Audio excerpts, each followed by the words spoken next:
Good morning, everyone. So I just wanted to thank everyone for all the support and all the inspiration that I've received since my first video was posted. And I promised I would start answering questions, and I'm going to do that today, starting with one question at a time. So let's see what we got here. What I was asked this question in Messenger. What makes me an authority to speak on the courts and domestic violence?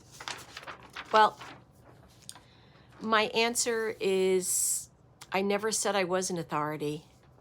I was a victim of domestic violence, and I was also abused by the Supreme Court system for the last 3 years, and then told by that same court system that I should feel lucky to have survived. I was humiliated and dismissed on a consistent basis by the courts for no other reason than that I asked for help when my abuser assaulted me, and then continued to threaten and harass me during the court process. I was told that if I went to the court and spoke with an advocate, that help would be provided, and the only help I was given was go home, count yourself lucky, and just move on.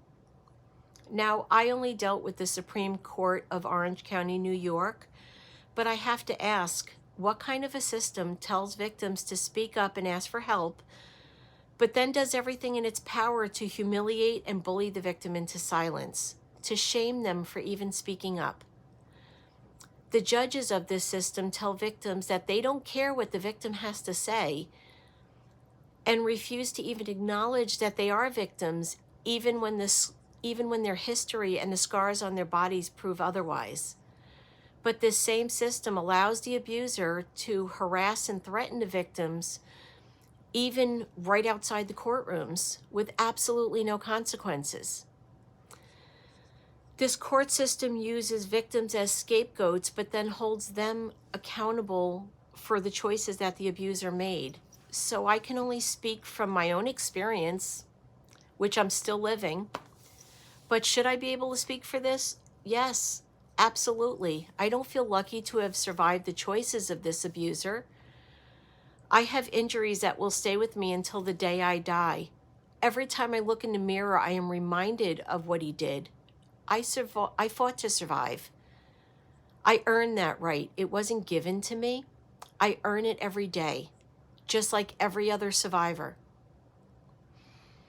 And the bottom line is this: no one, and I mean no one, should be told by the court system that they should feel lucky for surviving the choices that their abuser made when hurting them. And the courts need to start holding the abusers accountable for their actions and stop shaming the victims into silence. So I hope that answered your question. I will try to answer another question every couple of days. As I said, I'm still learning how to do this, and I haven't quite figured out how to do live yet. But once I do, I will start doing it that way, so maybe I can get some conversation going. So have a great weekend, and thanks for listening.